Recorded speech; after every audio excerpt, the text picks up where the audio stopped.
चव आणि टेस्टला अप्रतिम, जिभेवर ठेवताच विरघळणारे, उन्हाळ्याच्या गरमीमध्ये सर्वात जास्त ताकदवर, शक्तिवर्धक, भरपूर पौष्टिक अशी लाडूची रेसिपी मी तुम्हाला आज बनवून दाखवणार आहे. भरपूर सारे विटॅमिन, कॅल्शियम, प्रोटीन व आयरनने भरपूर, घरातल्या लहान मोठ्यांच्या तंदुरुस्तीसाठी असे लाडू बनवून ठेवलेच पाहिजे. हाडांच्या मजबूतीसाठी, डोळ्यांसाठी, मायग्रेन, स्मरणशक्ती वाढण्यासाठी, थकवा येत असेल असे भरपूर फायदे आहेत. दररोज एक लाडू खा, स्वतःला आणि परिवाराला आजारापासून दूर ठेवा. चला तर मंडळी, बोलण्यामध्ये जास्त वेळ वाया न घालवता सुरुवात करूया. सर्वात जास्त पौष्टिक आणि ताकदवर लाडू बनवण्यासाठी इथे आपल्याला सर्वात प्रथम मिक्सरचं भांडं घ्यायचं आहे आणि काही जिन्नस ह्याच्यामध्ये वाटून घ्यायचे आहे. तर इथे मी 20 ते 25 ग्राम मखाने घेतलेले आहेत. ह्याला कमळाचं बी सुद्धा बोललं जातं. सहज तुम्हाला कोणत्याही किराणा स्टोअरमध्ये भेटतील. नाही भेटले तर तुम्ही ऑनलाईन परचेस करू शकता. दिसायला जरी जास्त असतील पण हे हलके असतात, ह्यांचं वजन कमी भरलं जातं. मखाण्याचं तासीर एकदम थंड असतं, त्यामुळे हे उन्हाळ्यामध्ये शरीराला जास्त थंडावा देतं. पौष्टिकतेने भरपूर असतं. याच्यामध्ये प्रथिने, फायबर, कॅल्शियम, अँटीऑक्साइड उत्तम स्रोत असून आरोग्यासाठी जास्त फायदेशीर आहे. कमी कॅलरीज आणि उच्च फायबरमुळे मखाण्याने पोट भरलेलं असतं, त्यामुळे कमी भूक लागते आणि वजन कमी करण्यास जास्त मदत होते. आता ह्यासोबतच इथे आपल्याला सेम क्वांटिटीमध्ये, म्हणजेच की मखाने जितक्या क्वांटिटीमध्ये घेतलेल्या आहेत 20 ते 25 ग्राम, तितक्याच क्वांटिटीमध्ये कलिंगडाच्या बिया घ्यायच्या आहेत 25 ग्राम. हे सुद्धा थंड असतं. ह्याच्यामध्ये मॅग्नेशियम, लोहसारखे पोषक तत्व असतात, ज्याच्याने हृदयाचे आरोग्य सुधारतात, पचनक्रिया सुधारते, त्वचा आणि केसांसाठी उत्तम स्रोत मानले जाते. आणि तितक्याच क्वांटिटीमध्ये 20 ते 25 ग्राम काजू घेतलेले आहेत. काजू हे गरम असतात, पण त्याला कसं खावं ते सुद्धा मी तुम्हाला सांगतो. व्हिडिओ पूर्ण पहा, तरच तुम्हाला कळेल की हे पौष्टिक लाडू कसे बनतात. आणि जितकेही पदार्थ ह्याच्यामध्ये मी वापरत आहे ते सर्व थंडच आहे. आणि जे गरम असतील पदार्थ, त्याला कसा आपल्याला वापर करून घेता येईल ते तुम्हाला आज व्हिडिओमध्ये कळणार आहे. आणि व्हिडिओ आवडल्यास एक लाईक नक्की द्या. आणि सबस्क्राईब नाही केलं असेल चॅनलला तर सबस्क्राईब नक्की करा. सबस्क्राईब केल्यानंतर बाजूची घंटी नक्की दाबा, जेणेकरून प्रत्येक व्हिडिओचं नोटिफिकेशन सर्वात अगोदर तुम्हाला भेटेल. आता ह्या सर्व जिन्नसांना आपल्याला एकदम बारीक नाही वाटायचं. जाड रवा असतो ना, त्यापेक्षा हलकंसं जाड वाटून घ्यायचं आहे. एकदम बारीक वाटलं की याचं टेक्स्चर बरोबर येणार नाही. या गोष्टीची तुम्ही काळजी घ्या. मखाने वाटून घेतलं की याला मोठ्याशा प्लेटमध्ये किंवा भांड्यामध्ये आपल्याला काढून घ्यायचं आहे. आणि पाहू शकता असं आपल्याला जाडसर वाटून घ्यायचं आहे. जाड रव्याच्या पेक्षा हलकंसं जाडसर आहे बरं का. इतकं जाडसर वाटलं की लाडूचा टेक्स्चर एकदम दाणेदार होतो आणि चवसुद्धा चांगली येते. आता थोडा वेळ आपण ह्याला बाजूला ठेवू. आता ह्याच मिक्सरच्या भांड्यामध्ये आपल्याला खजूर वाटायचे आहेत. खजूरच्या पूर्ण बिया काढून घ्यायच्या आहे, किंवा बिन बियाचा सुद्धा खजूर येतो, तो सुद्धा वापरला तरी चालेल. खजूर बघायला गेलं की थंड तासीरचं असतं, उन्हाळ्यामध्ये जास्त पौष्टिक असतं, पण कमी खावं, पचायला थोडंसं जड असतं. म्हणून इथे मी 100 ग्राम खजूर घेतलेले आहेत. माप तुम्हाला कळत नसेल तर एकदा डिस्क्रिप्शन बॉक्स चेक करा, त्याच्यामध्ये मी सविस्तर माप दिलेलं आहे. आता ह्याला शक्य असेल तितकं आपल्याला बारीक वाटून घ्यायचं आहे. तर पाहू शकता मंडळी, खजूरला सुद्धा एकदम बारीक वाटून घेतलेलं आहे. आता याला एका प्लेटमध्ये काढून आपण पुढची तयारी लगेच करून घेऊया. इथे एक नॉनस्टिक पॅन घेतलेला आहे आणि याच्यामध्ये आपल्याला फक्त 1 चमचा साजूक तूप टाकायचं आहे. तूप गरम झालं की वाटून घेतलेला मखाना पूर्ण या तुपामध्ये काढून घ्यायचा आहे आणि जवळपास आपल्याला 3 ते 4 मिनिटापर्यंत यांना परतवून घ्यायचा आहे. गॅसला आपल्याला मीडियम ठेवायचा आहे, जास्त मंद सुद्धा नाही आणि जास्त फास्ट सुद्धा नाही. मध्यम आचेवर याला रंग वेगळा होईपर्यंत भाजून घ्यायचा आहे. मी तुम्हाला मगाशी सांगितलेलं होतं की काजू गरम असतं. काजू गरम असलं की त्याला भाजून घेणं सर्वात उत्तम. त्याच्यामधला गरमपणा कमी होतो आणि त्याच्यामध्ये थंडावा येतो, म्हणून भाजून घेणं जास्त उत्तम आहे. आणि ह्याचा रंग हलकासा वेगळा होईपर्यंत भाजून घ्यायचा आहे. सुगंध सुद्धा एकदम चांगला यायला पाहिजे, म्हणजे ह्याच्यातला कच्चेपणा संपूर्ण निघून जातो. तर मंडळी, जवळपास 2 ते 3 मिनिटं झालेली आहेत आणि रंग पाहू शकता अगोदर कसा होता आणि आता कसा आहे. 60 ते 70% भाजून घ्यायचा आहे अगोदर आपल्याला. मग याच्यामध्ये आपल्याला 50 ग्राम नारळाची पावडर वापरायची आहे. नारळाची पावडर सुद्धा आरोग्यासाठी चांगलीच असते बरं का. आणि हे सुद्धा एकदम थंड असतं. यामध्ये लोह, कॅल्शियम, फायबर भरपूर प्रमाणामध्ये असतात, म्हणून पचन सुधारण्यास, रोगप्रतिकार शक्ती वाढवण्यास आणि त्वचा चांगली ठेवण्यास आणि शरीरामध्ये ऊर्जा टिकवून ठेवण्यास जास्त फायदेशीर आहे. नारळाची पावडर आपल्याला नंतर का वापरायची आहे, कारण की नारळाची पावडर लवकरात लवकर लाल होते, म्हणजे लवकर भाजली जाते, म्हणून आपल्याला थोड्या वेळानंतरच इथे नारळाची पावडर वापरायची आहे. आता या मिश्रणाला आपल्याला पुन्हा 2 मिनिटापर्यंत चांगल्या प्रकारे भाजून घ्यायचा आहे. सतत चमचा चालवत राहायचा बरं का, नाहीतर काय होणार, तळाला चिटकून राहणार. आणि कमी तुपाचा वापर करायचा आहे नारळाची पावडर तुम्ही वापरत असाल तर, कारण की नारळाला स्वतःचं तेल हे जास्त सुटतं. तर मंडळी आपण पाहू शकता पुन्हा जवळपास 2 मिनिटं झालेली आहेत. आणखीन रंग डार्क झालेला आहे. आता इथे यावेळेस आपण वाटून ठेवलेलं खजूर संपूर्ण काढून घ्यायचं आहे आणि याला असं मॅश करत करत या मिश्रणामध्ये एकजीव करायचं आहे. तुम्हाला आत्ता जरी हे चिकट दिसला तरी काही टेन्शन घ्यायचं नाही. जसं जसं तुम्ही ह्याला गरम करणार तसं तसं या मिश्रणामध्ये चांगल्या प्रकारे एकजीव होणार. सुरुवातीपासून आतापर्यंत 7 ते 8 मिनिटं झालेली आहेत मंडळी. आणि तुम्ही मिश्रणाचा रंग पाहू शकता आणि खजूर पाहू शकता.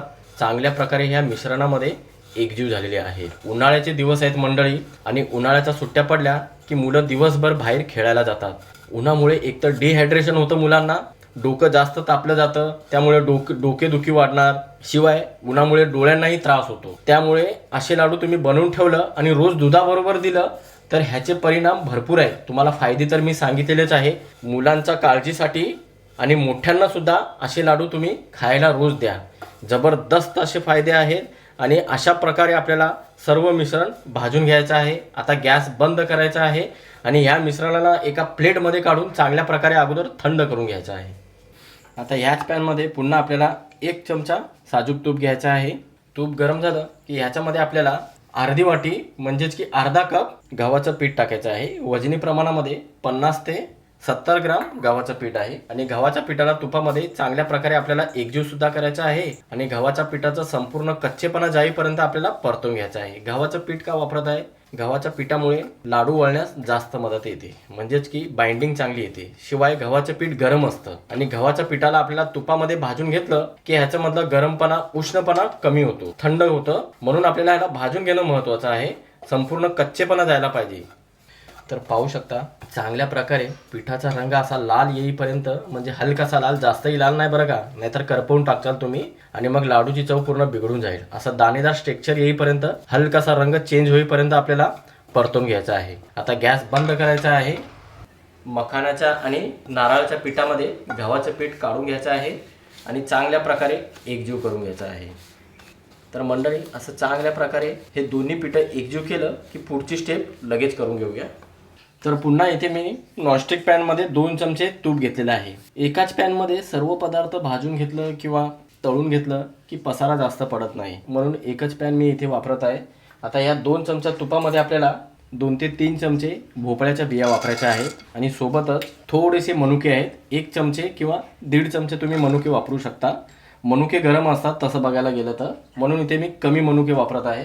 आता या दोन्ही जिन्नसांना फक्त 2 मिनिटापर्यंत किंवा ह्यांचा रंग थोडासा वेगळा व्हायला पाहिजे, हलकासा एकदम, आणि हलकासा कुरकुरीतपणा यायला पाहिजे, तितक्या वेळेपर्यंतच भाजून घ्यायचा आहे. जास्त वेळ भाजून घ्यायचं नाही. मनुके तुम्हाला जास्त वापरायचे असतील तर ह्याला भिजवून वापरा, कारण की हे गरम जास्त असतात. भिजवून वापरल्याने ह्याच्यामध्ये थंडावा येतो, म्हणून इथे मी कमी मनुके वापरलेले आहेत. भोपळ्याच्या बियामध्ये जास्त प्रमाणामध्ये लोह आणि मॅग्नेशियम असतं, ज्याच्यामुळे काय होतं, रोगप्रतिकार शक्ती वाढते. शिवाय कोलेस्ट्रॉलसाठी चांगलं आहे, हृदयासाठी चांगलं आहे म्हणजेच की. आणि मनुक्यामध्ये रक्त शुद्ध होतं, रक्ताची पातळी वाढते, हाडे मजबूत होतात, शिवाय झोप चांगली लागते. म्हणून मनुके आणि भोपळे तुम्हाला वापरायचेच आहे. तुम्ही वाटलं सर बदामसुद्धा वापरू शकता, पण बदामसुद्धा गरम असतं, म्हणून बदामसुद्धा तुम्ही थंड पाण्यामध्ये भिजवून किंवा नॉर्मल पाण्यामध्ये भिजवून त्याला न तळताच पिठामध्ये वापरू शकता. आणि मनुके तुम्ही भिजवले असतात तर त्याला न तळताच पिठामध्ये तुम्ही वापरू शकता. तर मंडळी 2 मिनिटापर्यंत आपण पाहू शकता भाजून घेतल्यामुळे मनुके हलकेसे फुगलेले आहेत. भोपळ्याच्या बियाचा हलकासा रंग चेंज झाला की ह्याला एका प्लेटमध्ये काढून थंड करून घ्यायचं आहे, किंवा डायरेक्ट तुम्ही मिश्रणामध्ये काढलं तरी काही हरकत नाही. तर मंडळी जितके जिन्नस आहेत ते सर्व भाजून झालेले आहेत किंवा तळून झालेले आहेत. आता शेवटची स्टेप बाकी आहे, लाडूमध्ये गोडपणा. तर इथे मी साखर नाही वापरणार आहे ना गूळ वापरणार आहे. साखर केमिकलने बनलेली असते, नैसर्गिक नसते. शरीराला थंड देणारा खडी साखर वापरणार आहे. आता भरपूर जण विचारतात साखर आणि खडी साखरमध्ये फरक काय. खडी साखर नॅचरल बनलेली असते, नैसर्गिकरित्या, ह्याच्यामध्ये अजिबात केमिकल नसतं. शिवाय शरीराला जास्त प्रमाणामध्ये थंडावा देतं, म्हणून इथे मी खडी साखरेचा वापर करत आहे. तुम्ही वाटलं तर साखरेचा वापर करू शकता. इथे मी जितकं प्रमाण तुम्हाला सर्व साहित्याचं सांगितलेलं आहे त्यानुसार इथे 250 ग्राम खडी साखर घेतलेली आहे. धागेवाली खडी साखर घ्यायचं बरं का. आणि ह्या खडी साखरेला थोडंसं बारीक करून घेतलेलं आहे. जास्त एकदम मोठाड वापरू नका, वितळायला टाइम लागेल. कारण की आपल्याला ह्याला एक तारी नाही बनवायचा आहे, फक्त हलकासा चिकटपणा यायला पाहिजे आणि अर्धी तार बनायला पाहिजे. ही महत्त्वाची टीप तुम्ही लक्षात ठेवा. आता याला आपल्याला चांगल्या प्रकारे वितळून घ्यायचं आहे. गॅस मध्यम करा आणि याला मस्तपैकी अगोदर वितळून घ्या. तर मंडळी, खडी साखर वितळायला 2 ते 3 मिनटं लागलेली आहेत. तुम्ही वाटलं तर खडी साखरची पावडरसुद्धा करून घेऊ शकता. खडी साखर जास्त मोठ्या ठेवली तर वितळायला टाईम लागेल, मग ह्याचा 1 तारी 2 तारी पाक बनेल. हलकासा चिकटपणा आलेला आहे, थोडंसं गरम आहे आणि अर्धी तार बनत आहे.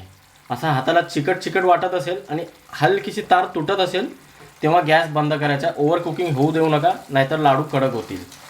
खडी साखरेचा पाक टाकण्या अगोदर इथे आपल्याला अर्धा ते 1 चमचा वेलची पावडर टाकायचा आहे फ्लेवर चांगला येण्यासाठी. आता इथे आपल्याला थोडं पाक टाकायचा आहे, एकदाच संपूर्ण टाकायचं नाही. जोपर्यंत या मिश्रणाला बाइंडिंग येत नाही तोपर्यंत थोडं पाक टाकायचा आहे आणि गरमच टाकायचं बरं का, नाहीतर तुम्ही थंड करून टाकणार आणि जसं हे पिठामध्ये मिक्स होत जाणार तसं हे थंड पडत जाणार.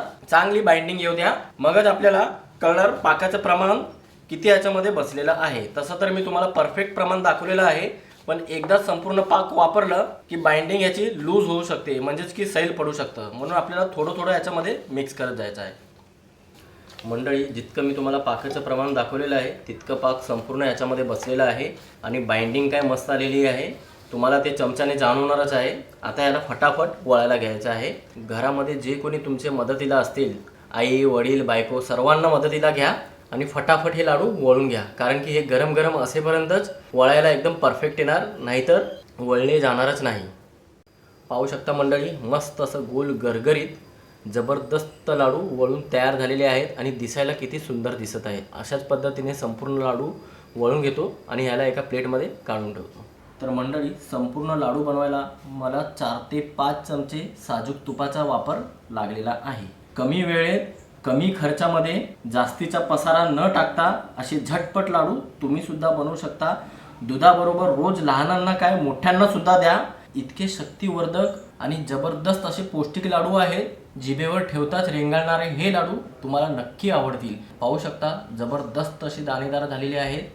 लोण्यापेक्षा मऊ झालेले आहेत बरं का. मी तुम्हाला तोडून दाखवतो. पाहू शकता मंडळी, मोतीचूरचे लाडू असतात ना, तसेच झालेले आहेत. कमी तुपात असे लाडू तुम्ही सुद्धा बनवू शकता.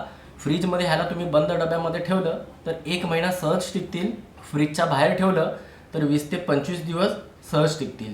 पण मी तर म्हणेन स्टोअर करण्या अगोदरच हे झटपट संपणार सुद्धा. तर मंडळी, आजची रेसिपी कशी वाटली नक्की कळवा तुमची प्रतिक्रिया कमेंट बॉक्समध्ये. चला तर मंडळी, अशा नवनवीन रेसिपीसह पुन्हा एकदा भेटूया. धन्यवाद.